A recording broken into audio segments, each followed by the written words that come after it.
All right, well, thank you all so much for coming in today.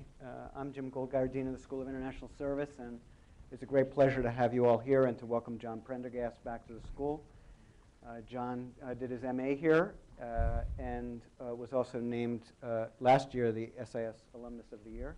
We had a great celebration last April with John and with a lot of folks from the school, and it was a real honor to be able to present him with that award. As many of you know, John is co-founder of the Enough Project and the Satellite Sentinel Project. The Enough Project is an initiative to end genocide and crimes against humanity and is affiliated with the Center for American Progress. He's worked in a variety of capacities: the White House, the State Department, on Capitol Hill, the NIC, UNICEF, Human Rights Watch, and other institutions. His newest book, Unlikely Brothers, is a dual memoir co-authored with his first little brother in the Big Brother program.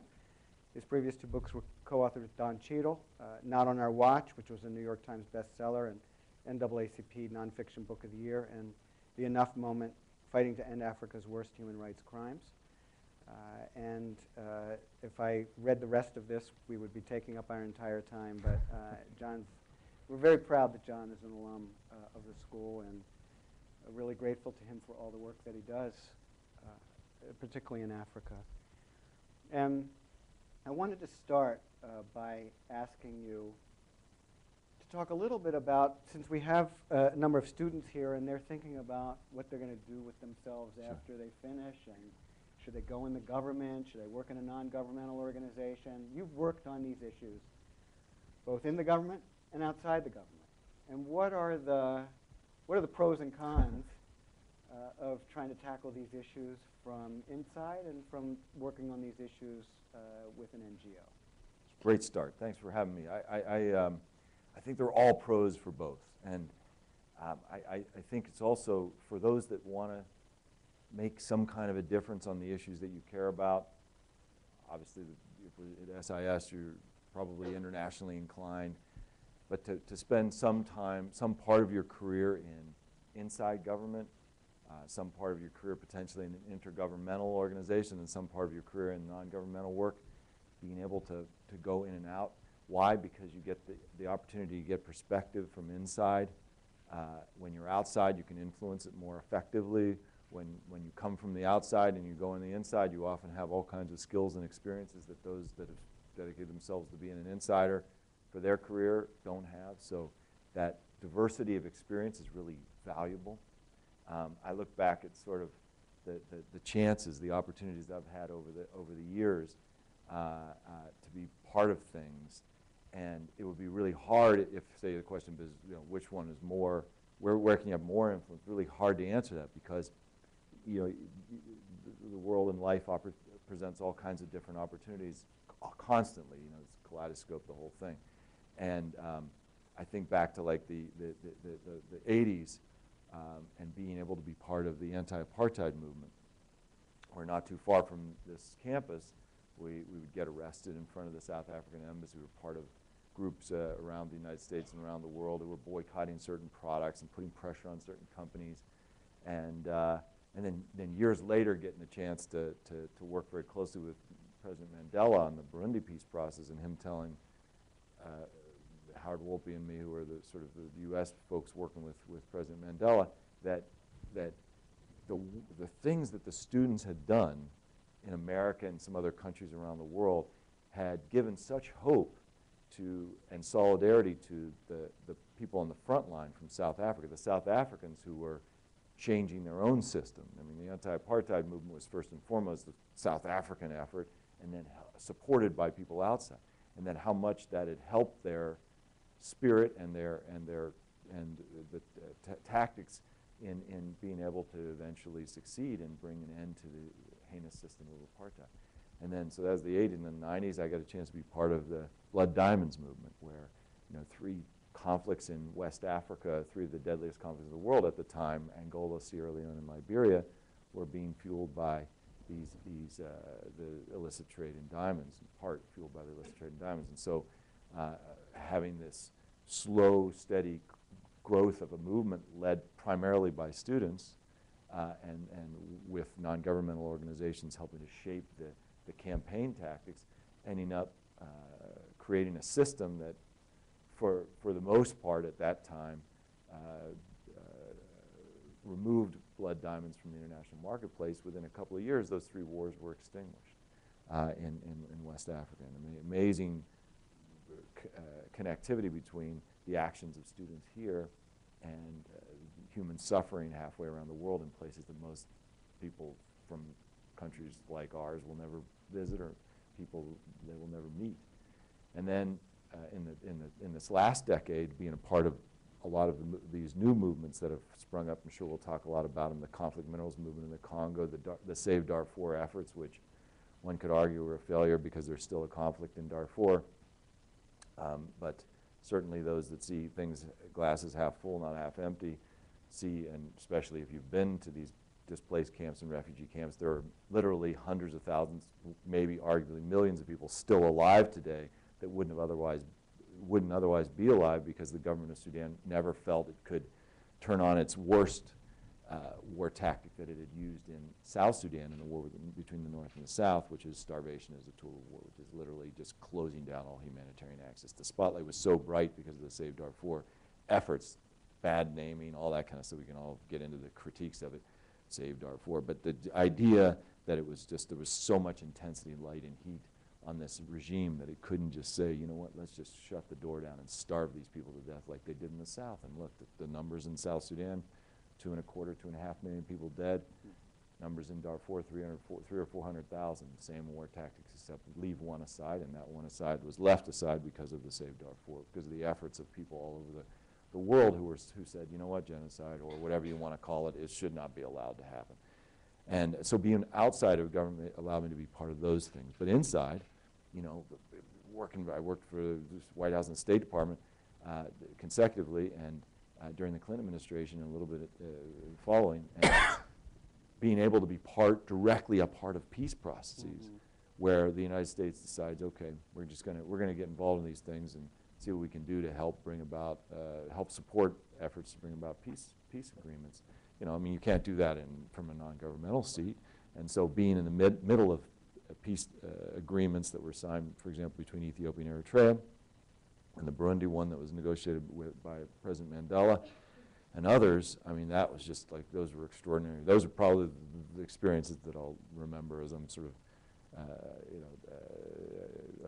just drooling in some old folks' home someday. Those will be the things I'll still remember because they were just so profound, you know, and to be able to be part of something that we're, you know, Ethiopia and Eritrea, 98 to 2000, deadliest war in the world by far, and the U.S., you know, Clinton says to Tony Lake, his former national security advisor, I want you to go and help. We know these people, you know, the Prime Minister of Ethiopia and President of Eritrea. I know him. I mean, Clinton, I know him. Can you see what we can do? Can we use our good office? We had no dog in the fight. We had no economic interest, no geostrategic interest. It was just basically, what can the U.S. do? So we worked very closely with African partners. 2.25 years of Tony's and my life just up in smoke, working back and forth between Addis and Asmara and Algiers. And you know, at the end of the day, got the ceasefire signed. Not a shot was fired since then. Yep, they're not friends, and there are all kinds of problems between the two countries, but it's not a war. And the difference between war and peace, for anyone who's lived in it, I really don't have to elaborate. So being part of something like that, you know, is a tremendous honor. So I think, you know, being able to spend time, finally I'm going to answer your question, being able to spend time going from outside, inside the government. No problem committing to one or the other, that's fine, but when there's openings, when there's possibilities to change, not to necessarily lock yourself in to say, this is my career track and I'm going to pursue it, because you just can't imagine how many doors are going to open if you're committed to the things that you care about, and you're networking all the time, and you're trying to learn as much as you can about the issues that you care about. Doors will open that you never imagined. So the flexibility on that career track is one of the really important things to take away. Thank you. So you mentioned your own activities as a student and other types of activities that have taken place since then.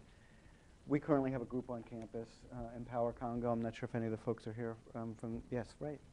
And so they've been working with the procurement office at AU, because the goal is to have AU have a policy that's free of conflict minerals. And just curious your thoughts on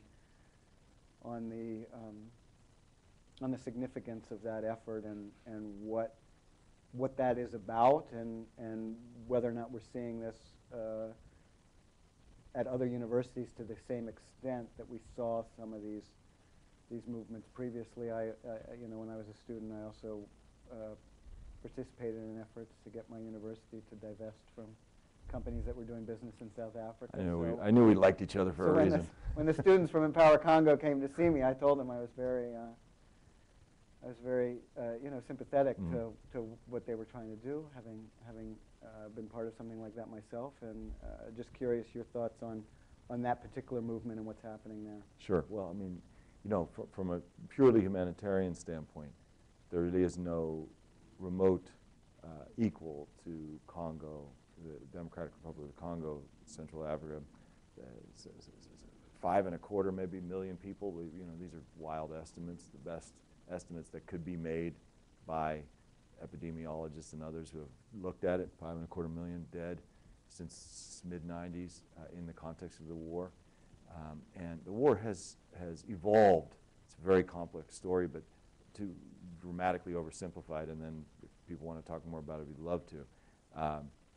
The war has evolved over time, and where wars don't remain static, and obviously, and especially for all of you who study things like this, and the drivers of conflict sometimes, you know, one goes down, another one comes up, and over the last 10 years, I would argue, increasingly, as the price of certain minerals that come from Eastern Congo have skyrocketed because of the explosion in the demand for electronics products and the unique contribution that some of these minerals that are mined in Congo make to the electronics industry. It's created this incredible, insatiable demand for these minerals, and it's coincided with a time when outsiders, continuing the tradition of exploiting and looting Congo's resources for the last 2-3 centuries, evolved to more neighboring countries organizing and working with Congolese military factions, armed groups in the army, to create smuggling networks to extract these minerals. And that, to me now, is the primary driver of violence in Eastern Congo today. There are lots of micro reasons for localized conflict. There are intercommunal differences. There's the breakdown of the state. There are a lot of things you could point to as proximate causes, but I think the driving cause of violence today is, so how do you address that? Well, it's the same principle as the blood diamonds thing. You know, there were many reasons for the conflicts in Angola, Sierra Leone, and Liberia, but when you take away, particularly with Sierra Leone and Liberia, when you take away one of the main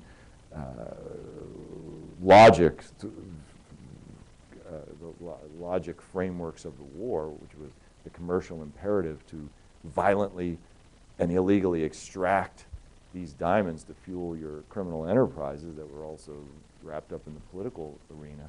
A very similar context to the situation today in Central Africa, particularly in Eastern Congo. So I thought, okay, if as the primary consumers of those products, the United States by far leading importers of these things, especially high-end things, which is where the profit is, so the companies care about it, care about our market more than anywhere else, like China or whatever. And so, you have a situation of a very unique influence that's potentially the United States marketplace has on violence in Eastern Congo. It's not true for many other conflicts in the continent. You have to do a conflict assessment in every place you're working on and understand what the causes are. So in this case, that's what we've got. And so over time, over the last few years, in evolving and understanding better what these criminal enterprises, these mafia networks, and the extraction of these minerals has done to cause the violence and cause much of the violence in Eastern Congo, and the role that, say, Rwanda and Uganda play as cross-border neighbors who are organizing some of these networks. We thought more and more about how do you organize back here to demand from the companies that are producing these products to use their leverage as ultimately the buyers the downstream supply chain, end of the supply chain for these minerals that are originating in Eastern Congo and causing so much of the misery there. And you know, first we start sending notes, letters to these companies like Apple and Intel and the rest, Microsoft, the rest of them, whoever's making these kind of products. And you know, very few of them even respond because, of course, they just don't want to deal with anything like this, because you start to tamper or investigate or explore or put any kind of transparency on a supply chain of any product, you're going to find problems. Not necessarily 5 million dead, but you know, most companies have issues in their supply chain when they're sourcing raw materials from places around the world. So so we battle them for a while and use all the tactics you would use as a sort of campaigner. You get the celebrities involved. You get you start using social media. You start to do sort of creative video stuff and get that online. Start to question what's going on, the morality of what's going on, and most importantly, you start organizing students, because that's where social movements begin, and that's the vanguard of every social movement I've ever read about or understood it throughout history and the present. So, and students have responded tremendously all over the country. So there's now, I think, about 150 active of these kinds of initiatives like the one you guys have at AU. There's a sort of conflict-free campus initiative that is overseen, or not even overseen because that's too strong a word, but helping to facilitate these campus-by-campus efforts. And slowly but surely, one by one, universities are either changing their procurement practices as a result of student pressure to say, okay, we're not going to buy we're only going to buy conflict-free products, and if conflict-free products aren't available, electronics products aren't available, then we'll use some kind of criteria to determine who's making the best effort at making them conflict-free, and then buy those. And so what it does is it's an extraordinary signal to the marketplace and to the companies. I think this is their bread and butter, is you. It's that demographic, you know, and so it has an enormous influence on their calculations. And so when they start pressuring down to their suppliers, to their refiners, and then beyond, all the way down to the agents who are middlemen and extractors in Eastern Congo, it makes a huge difference, and you start to see change very rapidly. Change causes all kinds of instability, so it's not going to be a clean thing. It doesn't happen overnight where like everybody is suddenly Switzerland. But you know, you have this beginning of a radical transition. Think about it. This country is so. I mean, the history of exploitation of Africa. We could you just sit here and do semesters and semesters of courses on it. But take Congo is like the epicenter of that. You know, where human beings stolen from from what was the Congo then. Then it was the ivory, you know, and then the rubber for our auto industry, and uranium for our atomic bombs, you know, and like just one thing after another, the various minerals for our industrial expansion. And now today is this stuff, tin, tantalum, tungsten, and gold that goes into all of our electronics products we use every day. And we've just basically taken whatever we get from the Congo, none of us even knowing usually or worrying about for the last 2.5 centuries what damage is done to the people and the environment where it's coming from. Congo left devastated for our enrichment, for our betterment. And finally, some students and a few legislators in Capitol Hill and a few others and a few NGOs are saying, really, that's not right, and we're just going to do something about it. And you know, there's a lot of critics and you're oversimplifying this, but it's starting to make a major impact on the policies and changing the circumstances on the ground. In my view, very favorably over time to position the folks on the ground for a potential deal, a peace deal that could address the formidable and complicated other factors in addition to the economic drivers of conflict in a comprehensive peace deal. So, and hoping that Mary Robinson, as the new Secretary General's Special Envoy, will be able to, working with African states and institutions, lead that process. So as we look at some of these conflicts, some of the ones that you've mentioned, you know, we do see in the news articles that suggest that there are positive signs. We've seen talk about positive signs with respect to Sudan and South Sudan, as well as the negotiations in Congo. How real are these things that we're reading about? Where are the places that you are most hopeful right now for resolution? Yeah, I think Sudan and South Sudan, ironically, Congo, deadliest war in the world since World War II, Sudan second. And Sudan, since the independence of South Sudan, has remained a country at war. Internally, the Darfur conflict continues to sort of simmer with occasional upsurges, but the real hot war in that region now is in the southern part of what now is Sudan, so on the border between Sudan and South Sudan, above the border in Sudan, in an area called the Nuba Mountains and then a neighboring area called Blue Nile. And those areas we're starting to see the same, or we have over the last year and a half seen the same kinds of war tactics that occurred in Darfur. But now because there isn't the kind of outcry we saw in Darfur, they're back to using the old tactics in South Sudan, which is let's cut off the food aid and starve people if we can. This is the Khartoum government. So you know, Sudan itself is in turmoil. South Sudan is the newest state in the world, off to, of course, a very uninspiring start with tremendous deep-seated state corruption and mismanagement, with localized conflict fueled by Khartoum in the eastern part of South Sudan, which has been very deadly.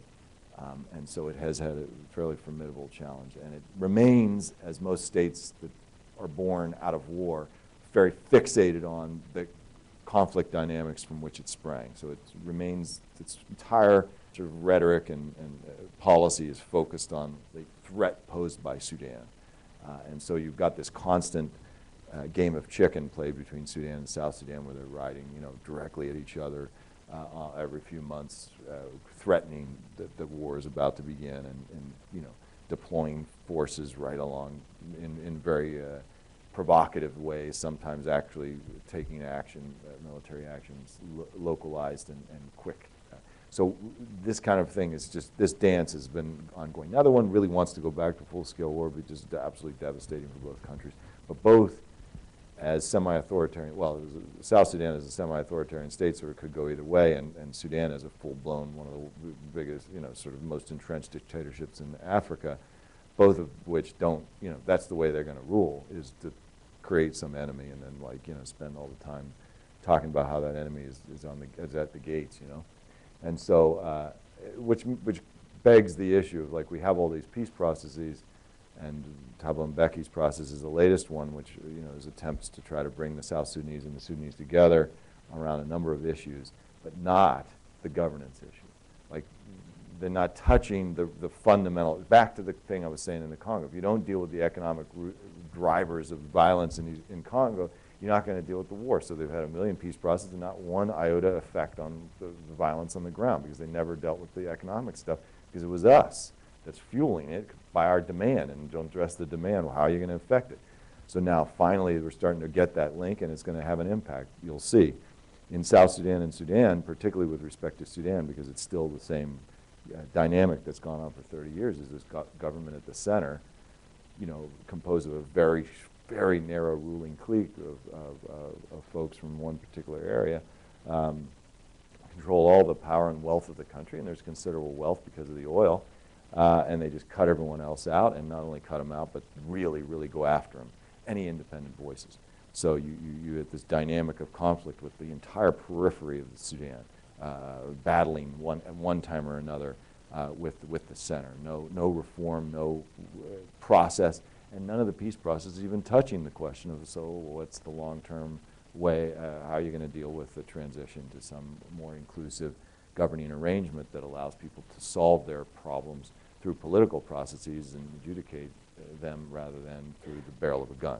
So again, until those things are addressed, there's going to be war in Sudan until, you know, we can have all these nice deals and somebody can say they're going to redeploy Tuesday and then deploy back Thursday, say they're going to let oil flow this month and then cut it off again next month.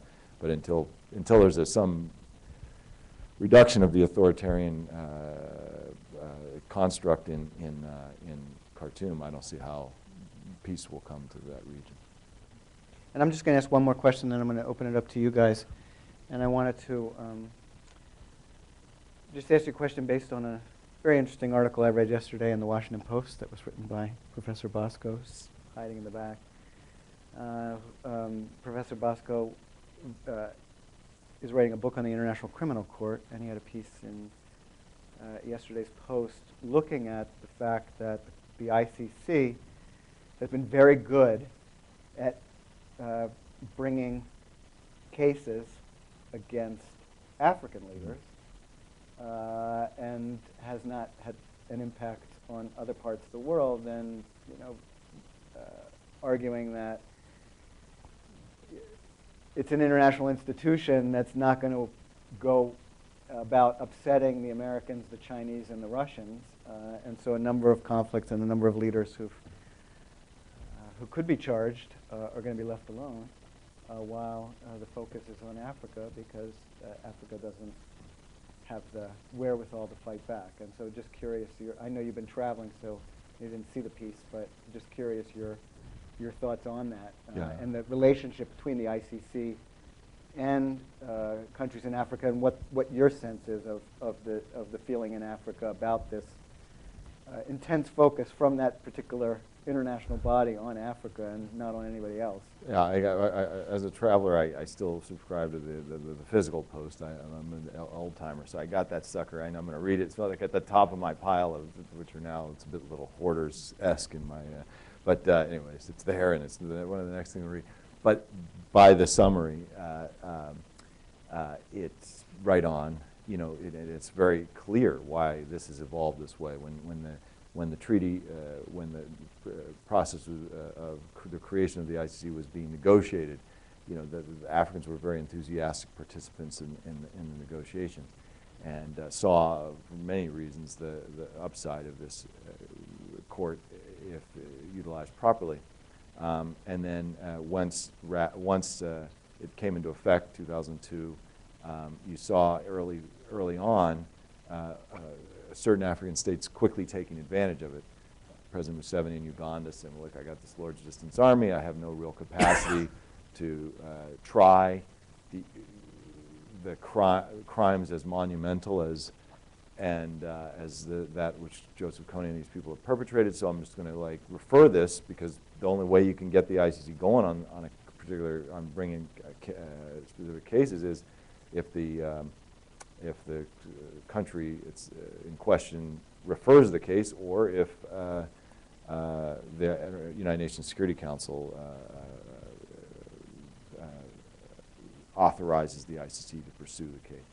So the Ugandan case was one of the, I don't know if it was the first one or the second one, but that was a huge leap forward for the thing. The way it was handled was very bad, and it made people start to worry, how impartial is this court really?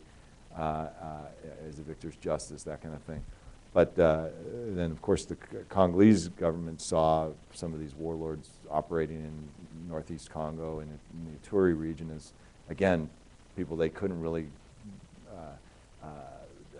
they didn't have the capacity militarily, judicially to address, and so they said, okay, let's turn this one over to the ICC. So you got some early cases, and then at the height of one of the sort of great successes, one could argue, if you care about international justice, of the Darfur movement, was the eventual convincing of Bush and Rice Condoleezza Rice to not oppose the referral of Darfur by the United Nations Security Council to the International Criminal Court. We abstained, the Chinese, the Russians abstained, and the thing went forward quite dramatically, actually, as one, I think, the only case that the United Nations Security Council has actually referred, and it'll never happen again. I'm sure the Chinese were caught. They will not be caught again on this one. But it was, at the moment, in that moment, 2005 or whenever it was just, it was a real spotlight, and it was hard for people to say we're just going to stand up for what was happening in Darfur and block it. So hard to imagine it'll happen again. So every one of these cases that has gone forward as African cases is a unique set of circumstances. But outside of Africa, no state has been willing to refer anything that's going on inside its borders or involving itself to the ICC, and the Security Council certainly isn't going to refer it. So it's a lockdown. I don't know if we'll see. I don't know how far the ICC will evolve beyond, if ever, beyond Africa, given the sort of constraints of the international system. It's very reflective, in fact, of sort of the power imbalance internationally, and where weak states sort of reach out and use these instruments, and often, maybe regret them later. I think there's buyer's remorse in a couple of the places where that's happened, and you can't imagine that, like was the case of Darfur, a non-African state being subject to something that the Security Council would refer. So, Africa, once again, at the sort of bottom of the barrel in terms of the power differentiation, is going to be overly represented in these kind of things. So it's not surprising. It's not and I'm sure from your summary, that's generally what would be where the op-ed would be as well. So, and if not, it'd be really interesting to hear.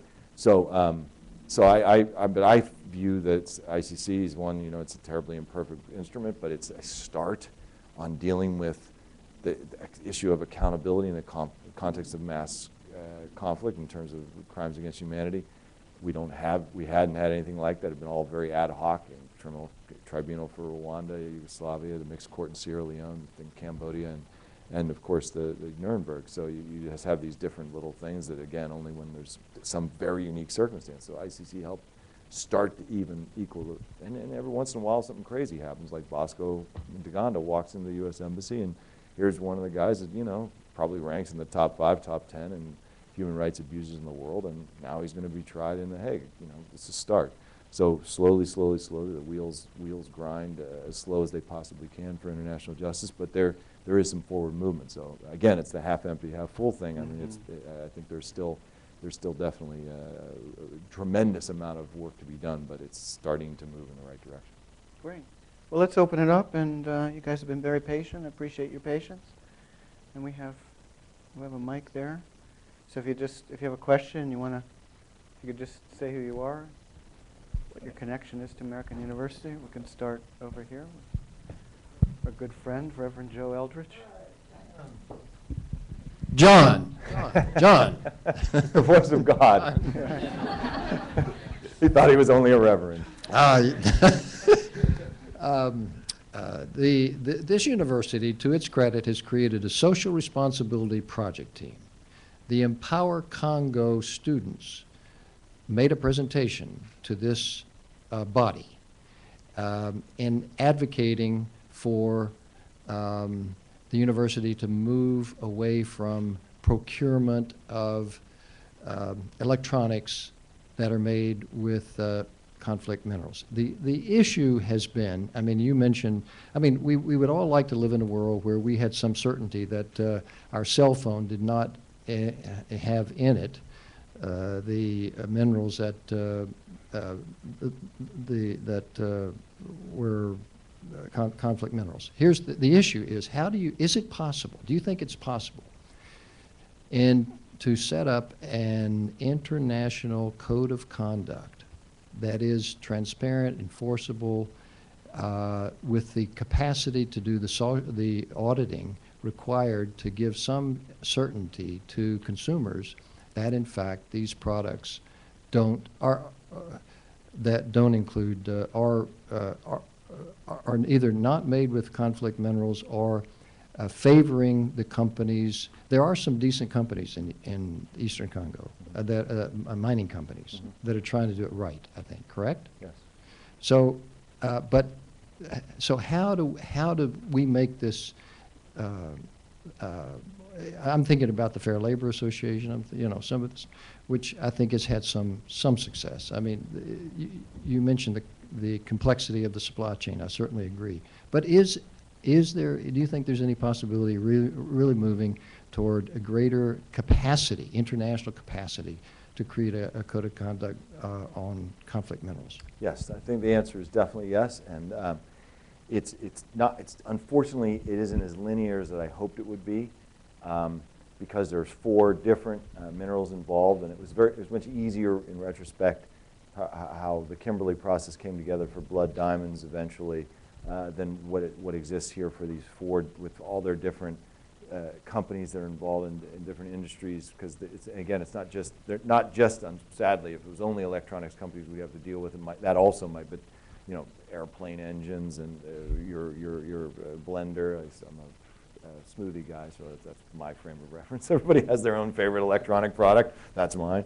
So you know, there's all these different things. So what you have is a combination of things that are slowly coming together to what I would believe in the next 3 to 5 years will end up with what you're seeking in the question you're asking. And that part of it is the legislation that was passed by the United States Congress, very David and Goliath adventure, you know, where a few NGOs 4 years ago or 3 years ago start working with a few members of Congress to think, okay, let's create some transparency in the supply chain.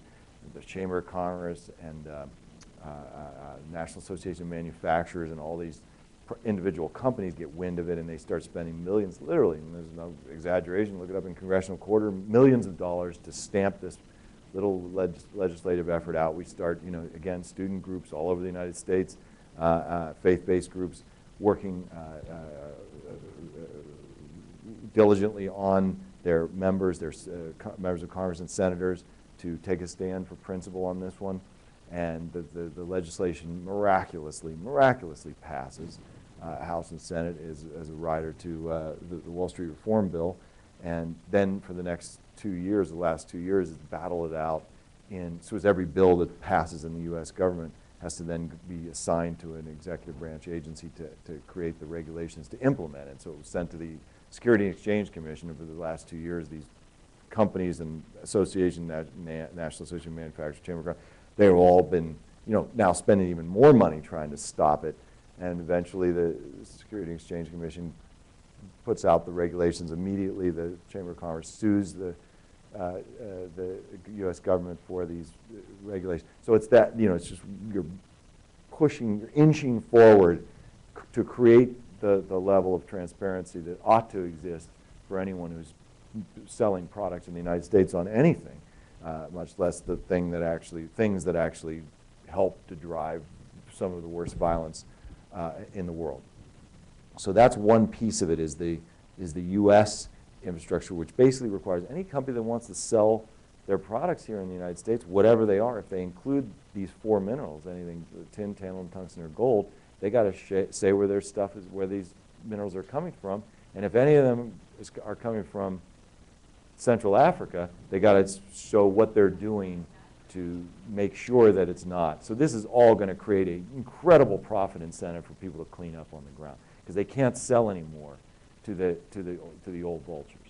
The vultures are being put out of business, and so they're now, you know, everybody's scrambling trying to figure out. So some companies originating in the U.S. and elsewhere are creating downstream pure supply line chains where they can demonstrate through independent audits that a particular mine on the ground in eastern Congo is not, and then the routing of the minerals that come out of that are not actually tainted by any of these armed groups, and so, thus are conflict-free. They're experiments, they're pilot projects to be able to create that clean supply chain right to your cell phone. And so we're getting there. So just beginning those kinds of things, and the more they succeed, and then people on the ground who are now getting paid the market price for their minerals, and the others can't sell them because they don't have any way to prove that they're not conflict-free, and the Chinese are sort of hovering around willing to pay 1/5 the price. Everybody's bitterly resentful against the Chinese because they're doing nothing to help build the system back up to being parity in the international market. You know, so this is a tremendous demand being created on the ground in eastern Congo to root out the sources of violence because you can't make money. It's the same thing that happened in Sierra Leone. It collapsed immediately because there was no way to make money anymore on blood diamonds. It's what it sustained the situation there, and suddenly you had to be clean and legal, so there was just no more reason for violence because most of those guys were making money. That's what they were doing. It's a big mafia. They had no political objectives. Stay in power so you, or gain power so you can have this, expand your extraction of illegal source minerals. So, you know, there's the same thing in Congo. So and then the OECD has created their version of a code of conduct of how to do a clean supply chain, which companies and institutions are adopting. Lots of different individual efforts are starting to come together as people are like, well, this is a nice individual idea. Why don't we work with those guys and then create a bigger project? So we're starting to see that happen, and that's what gives me a lot of hope for in the next few years. A system will be in place, maybe even to the point where we can do one of these certified logos that say your phone is conflict free. Like that's, you know, we took this 4 years ago to a bunch of, like, you know, campaign sort of gurus, and they said that should be your end game, you know. And so, but the system it was so warped. If you were just to try to find one company that could just kind of create a neat cell phone that you could say was conflict free, wouldn't really address the roots. We had to go at it frontally. I felt maybe it's a mistake in retrospect, but anyway, so we ended up going to try to deal with reform the whole structure, and we're getting there. So I think the dial has sort of gone over to the other side to where I think within the next few years we'll be able to create those kind of certainty in the buyer's mind about when they are going to buy something that is actually conflict free. They can legitimately believe it is because there'll be an independent monitoring and auditing system on the ground that will be connected to a supply chain, sort of transparency in supply chains that will allow people to say, yeah, that's conflict free. We can be pretty sure of that. There'll always be cheating, but at the end of the day, there'll be systems in place for this because that's the only way those guys can make money. That's the only reason it's going to happen. Nobody wants to do good. Nobody wants to do the right thing. They want to make money. Okay, let's create the system that incentivizes peaceful legal development of Congo's natural resources, so that it's done in the context of state control and state administration, and the money goes into the coffers of the government through taxes, and it's spent on social services and all the things that a normal government would end up doing. It won't happen overnight, but I think that's the direction things will go. In the back, you know. Yeah, why don't we get both? Do you both have questions or just Sarah? Oh, okay. Go ahead. Hi. So one of the critiques I've seen of all of these initiatives kind of put together, I'm sure you've come across this critique, and I'd be curious how you respond to it, is that multinational tech companies are just getting scared of doing any business in Congo, regardless of the mine that the minerals are coming from. And so they're choosing to source their minerals from outside of Central Africa. And that, in the end, won't do the DRC any good either. So I'm just curious what your response is to that critique. Yeah, that's why from the beginning we worked really closely with Secretary Clinton, who, by the way, when she was Secretary of State, one of her first trips overseas was to Congo, and she met, you know, Congo, in addition to having the deadliest sort of, the highest mortality rates in the world related to war and since the Holocaust, also has one of the, I mean, again, how you compare this stuff, but by most accounts, the highest rate of sexual violence in the context of conflict in the world. And she went and really focused her attention on this. And so we worked very closely with her and her Undersecretary of State for Economic Affairs, who was a guy from Goldman Sachs called Bob Hormats, to invest in the notion at the same time as we were going to sort of punish companies for turning away from the damage they were doing, we would create incentives, try to work with folks that work a lot with the private sector to create incentives for responsible investment. And I think that the great thing about having that diversity of experience, back to the first question, the earlier point about the diversity of your own experience, but also in government to have a diverse set of actors, not just a bunch of career people or a bunch of non-career, is having a guy like Hormats who, with his private sector and investment experience, like, yeah, we can't just alienate these companies. They'll go away, like you just said. So we've worked really, and they created the administration, Obama administration created something called a public-private alliance, where the companies, all these multinational corporations usually, again, the instinct is to run away. But it's hard to run away because, like, in the long run, for the minerals that come from there, like, you can for a while source from other places, but there's just so much in Eastern Congo that is still even untapped that those that stick around and try to figure it out will benefit tremendously. So there's this, there's this still the profit incentive that I don't think a lot of the critiques, why would they understand the depths of the international tantalum market over the next 15 years? That's not normally what a blogger will be an expert on. So, so that you get these critiques who don't really understand why people do what they do in the private sector. So they have to hover around. They don't want to be the innovators because they don't want to make any innovations, because they don't want to reform, because then, like, if they're reforming today for Congo and the conflict minerals, tomorrow they'll be reforming for some environmental cause or from child labor cause or whatever the hell, and they don't, like, it's just one bad story, one bad tidal wave coming at them of social justice issues. So, like, they're not going to be the ones to rush into the burning building and start hosing it down. They'll watch it, like, go, okay, let's see how we can benefit from this somehow.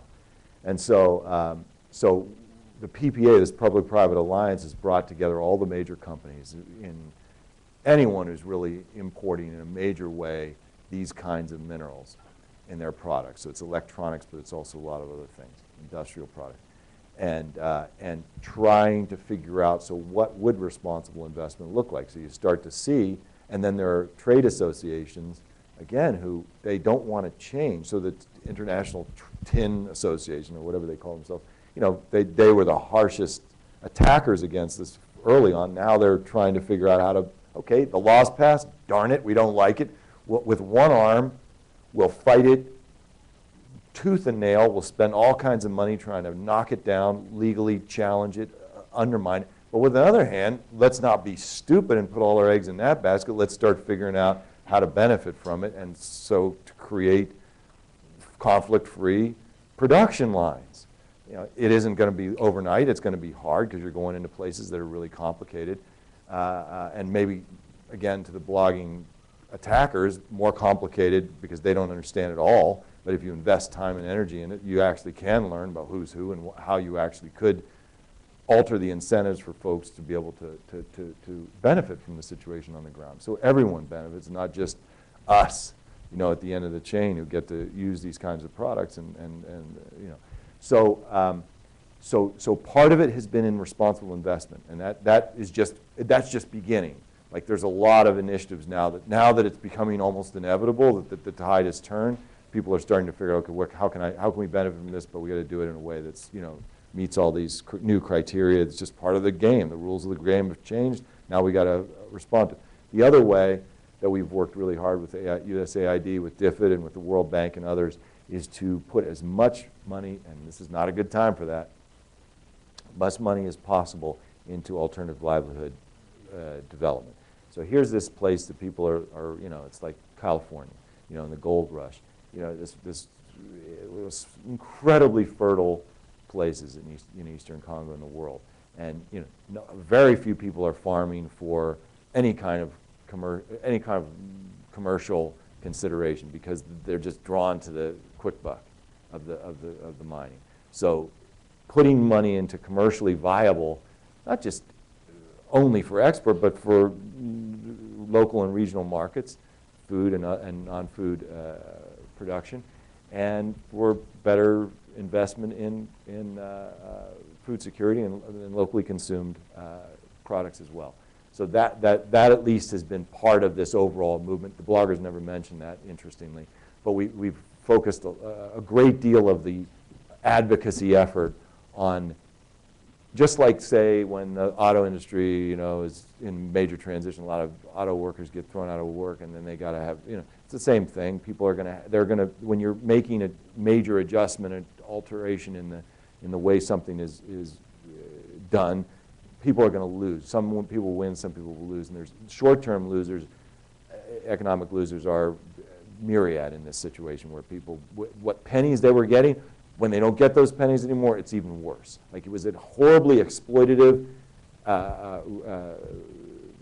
sector, which no one wanted to be in, but it was like, okay, survival. And now, in some ways, part of that is being suffocated because the international market is shifting away or waiting to see. So the answer in the short run is to build up the alternative sectors, and while there's efforts being done to build up the new way that's hopefully going to be less exploitative of developing the natural resource base in Eastern Congo for the benefit of a lot more people than what existed before. Change is going to affect people, and nobody ever pretended it wouldn't. But the important thing is to understand, okay, so what are the things that are in our control? Companies who care about whatever social, what do they call it, social good, you know, social, they always have these departments of social responsibility, yeah, CSR departments, you know, they have money for stuff, so getting them done to tap, that's what this public-private alliance, tapping into those resources, tapping into aid agencies to be able to put those kind of resources into alternative livelihoods for this transition period, which is going to be rocky for people, which is rocky for people now, and it's a tough time, but the situation was untenable, and the war would have continued had there been nothing done on this, and so I think that in balance, fully acknowledging that people will be hurt by anything that changes things, that it was necessary to move forward. Yeah. Why don't we take a couple questions? We'll take these two together, and then we'll come to you guys to finish up. Sure. Hi, Mr. Prendergast. Thank you so much for speaking. I'm Caroline Brazil. I'm a sophomore in the School of International Service. One of the initiatives that AU has taken in addition to the Empower Congo project is we actually send students to Rwanda with the Alternative Break program. They're social justice-oriented alternative breaks during the summer. I personally was a participant in the Rwanda trip last summer when it began, and Mike at the end of the row was leading the trip this summer, which is great. But when we were talking to these organizations that were in place for genocide survivors, we always asked them at the end of the conversation what they wanted us to take back with us.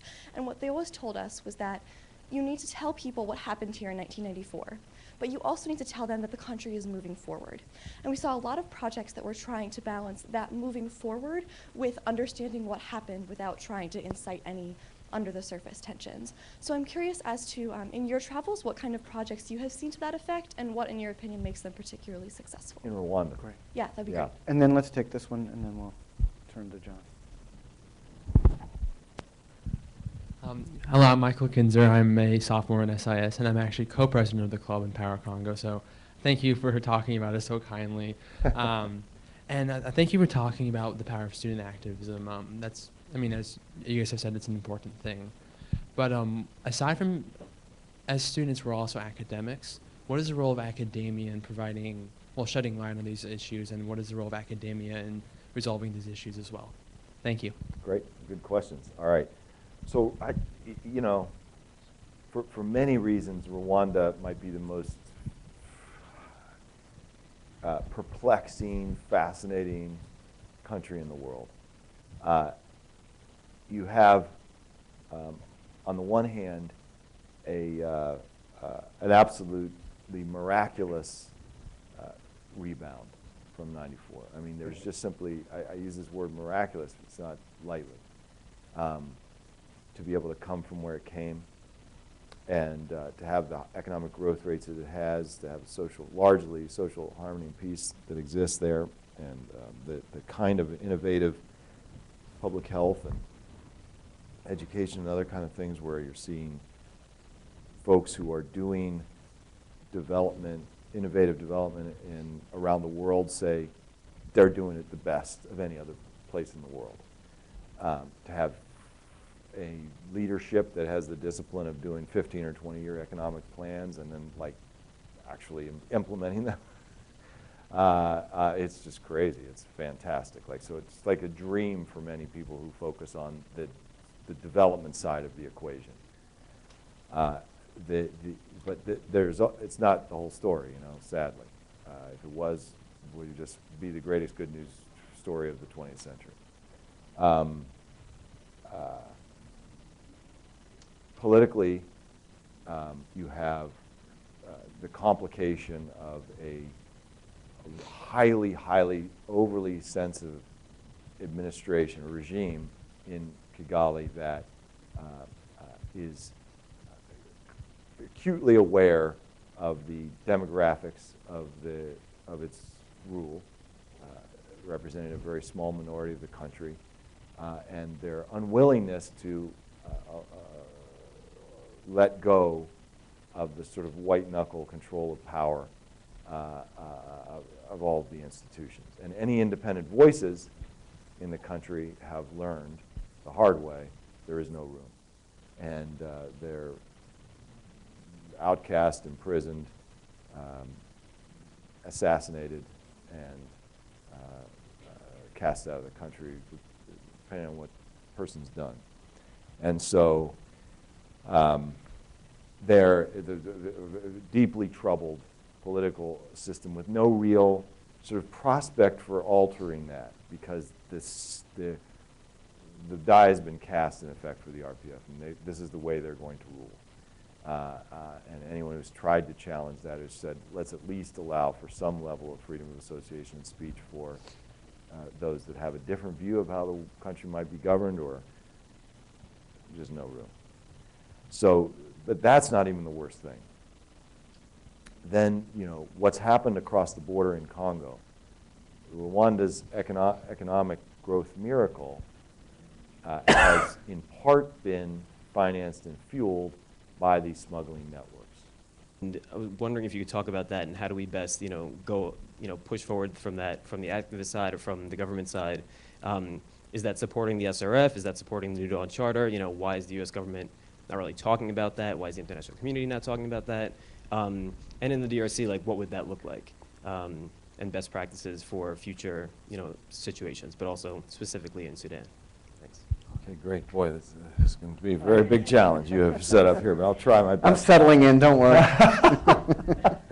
Academia, really, I don't know of any time that where we have started and begun working on things where it wasn't heavily weighted in a good way with the work of or the participation of folks in academic community who have, many of whom dedicated their entire professional lives to the issues that they're teaching about and know far more than any of the folks that are sort of in the activist world. And they may not be as let's charge down the hill kind of rah-rah as some of the, but they can bring such a multiplicity or a depth of experience and knowledge that you'd be foolhardy as folks who are focused on a particular issue not to involve people with that experience. So I don't have any, in my limited amount of experience, I don't have any memory of working on any of the things we've talked about inside and outside government. And when I was inside, by the way, we'd have these, you weren't allowed to have a standing academic advisory, I can't remember what the law or the rule was, but so we just shift one or two members each time and pretend like it was an ad hoc thing and get a bunch of folks in there all the time who were, knew about these issues far more than most of the people in the interagency from USG did, and they could help on policy deliberations and stuff like that. So, so that's, I would say, it's all part of it, and anybody who's working on something should reach out as widely, as broadly as possible to ensure that you're bringing the best thinkers and most experienced folks into the thing, even when they don't agree with you, because the critiques can be really helpful. The way you brought up a lot of things, just so I'll try to bring just a couple things on the blood oil. I think, the dream maybe we share is the idea that fingerprinting the origins of some of these, whatever they are, minerals, raw materials, whether it's oil or the conflict, to be able to, and diamonds and stuff, to be able to narrow down for almost precisely where something is from, so you can include or exclude it on the basis of its geography and what's happening in those places.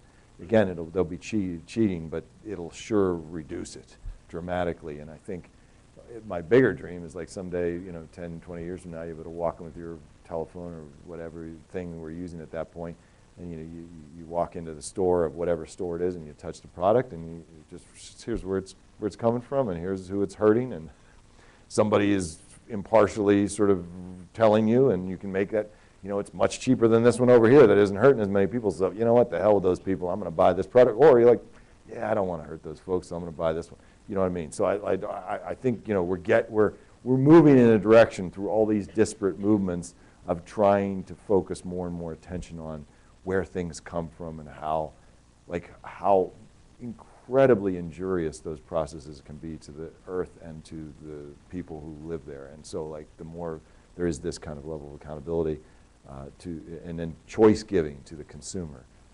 We may not regulate, you can only have it if it's not, if nobody or nothing is harmed in the process of making this product.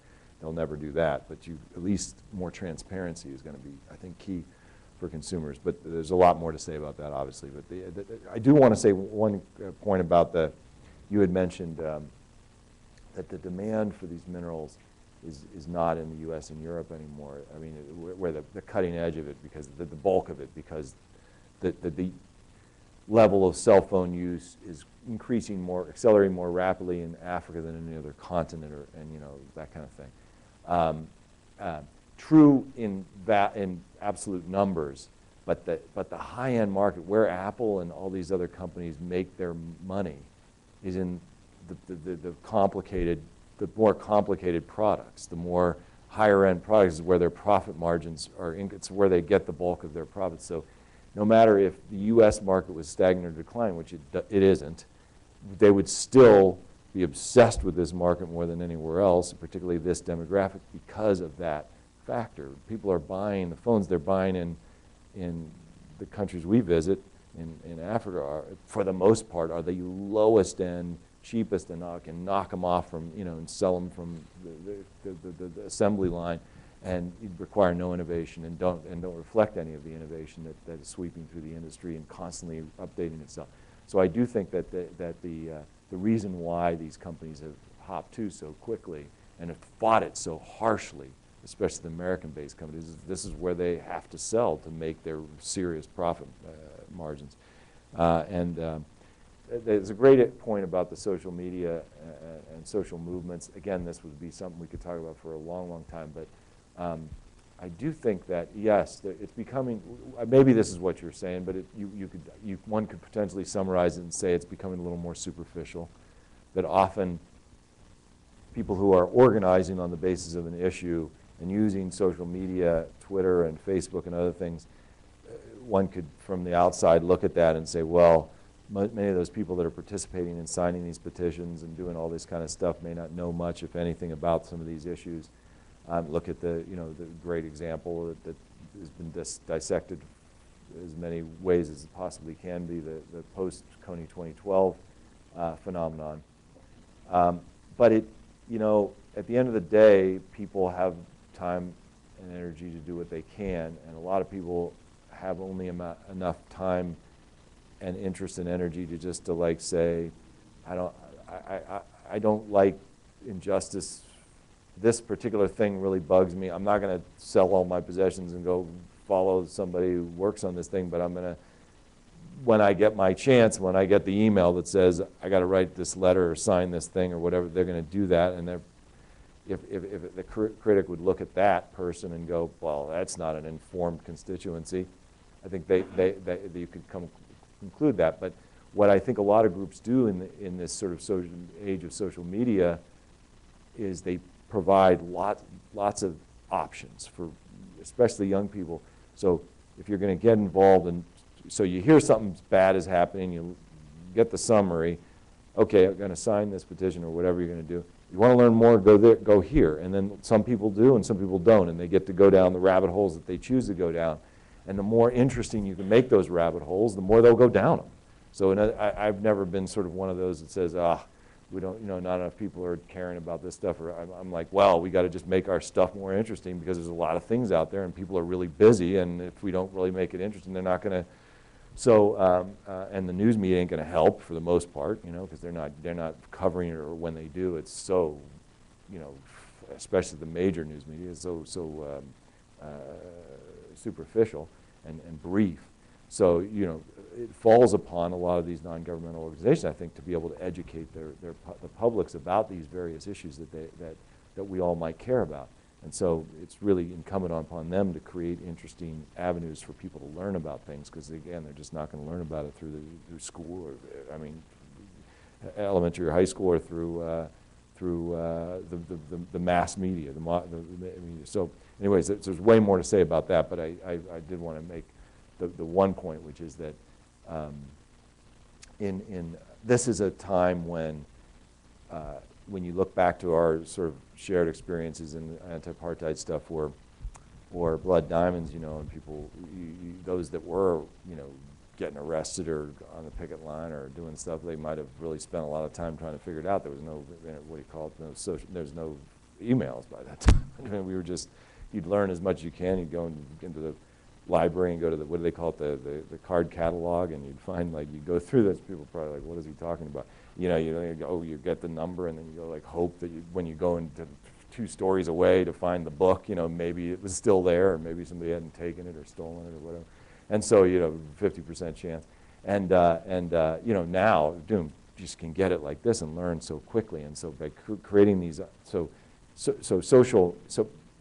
if there's a problem, an issue, a cause, folks that are successful at being able to organize people for those causes create really interesting ways for people to learn about it. And a lot of that learning happens not in a controlled way. Like, we are going to give you this and this and this, and you will learn that, and then you can take this action. It's much more diverse and much more experiential. People taking their own decisions about where they're going to, what they want to learn, and what kind of actions they want to take as actors in the context of social movements. Finally, a governance question. At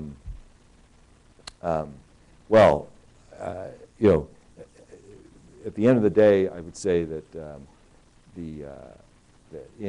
with respect to the Sudan case, the United States and many countries have sort of sat on the fence and tried to be somewhat impartial and said, let's try to help Sudan and South Sudan, or the opposition in Sudan, try to have negotiations and stuff like that, and this thing just bleeds on and on. And our sort of effort now to rebuild a new approach, now that we have a new Secretary of State, a new administration, a new special envoy will be named soon here in the U.S., et cetera, et cetera. We have a new chance to sort of reset.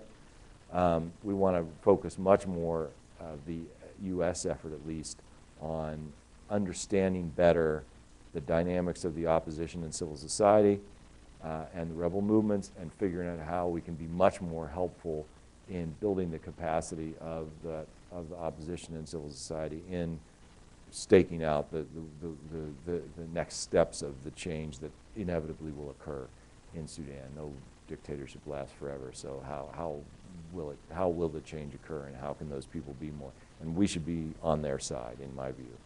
And that doesn't mean throwing arms. We aren't going to do it. That's just not going to happen, not for now, not with this administration. But we certainly can do a lot of stuff that can help build the capacity of these people to organize and to press for the changes that they see, the Sudanese people see as important for their future. And in Congo, there's going to be a lot of different venues for this, but the peace deal that was, or this framework agreement that was signed by 11 states, including the Congo, that basically allows for 2 tracks, one as a regional negotiations process, and then one as an internal institutional reform process. That internal institutional reform process, which would deal with security sector reform, transparency, all the kind of things that people would argue are the kind of fundamental building blocks of reconstructing an effective state, which many people would argue is their main belief, the main reason for, the main driver of conflict, let's put it that way. And I wouldn't argue against it, I would just say it's one of them. And so putting a great deal of effort and energy from the international community into helping to facilitate the initiation of some kind of a national dialogue process that is not controlled by Kabila alone, that is more impartially facilitated, and or starting regionally and undertaking those kinds of dialogues about that are just inclusive. In other words, the process itself may not change it overnight, but acknowledging and bringing into these processes the vast majority of the Congolese people as they're represented through the institutions, political parties, civil society organizations, and other entities that represent more broadly and more deeply the Congolese people than the government itself does, I think would be the effort that I would want to see the U.S. be much more engaged in pressing and pushing. And we've been really on the sidelines on all this governance stuff and done almost nothing. And our only contribution is throw money at the electoral, these deeply, deeply flawed electoral processes, and sort of say, well, that's our, you know, and instead of building these institutions and creating inclusive processes that bring all the kinds of other actors who hold people accountable for all the things that people need to be held accountable for, basic economic and political governance, human rights abuses, and all the kind of things that we care about. So that, in terms of governance nuts and bolts, I would say those are some things that the U.S. under Kerry and Obama could really do a lot more than they have been doing. Right. Well, I just, before we close, I just want to mention the next Table Talk lunch series in K is this Wednesday, April 3rd at noon, and the discussion is Turmoil in Africa, U.S. Military Response. We have a guest coming from the Department of State, as well as two of our own, Dr. Fanta and Professor Levan. So if you want to continue parts of this conversation, you should be in the K Lounge. Free lunch on Wednesday at noon. I want to thank you all for coming today on opening day. I appreciate your spending opening day here with us I know, this boy, afternoon. oh boy. And My Royals John, are playing right now. John, it's great to have you here with us, and we'll look forward to having you back. Thanks. Thanks so much Thank for you coming. so much.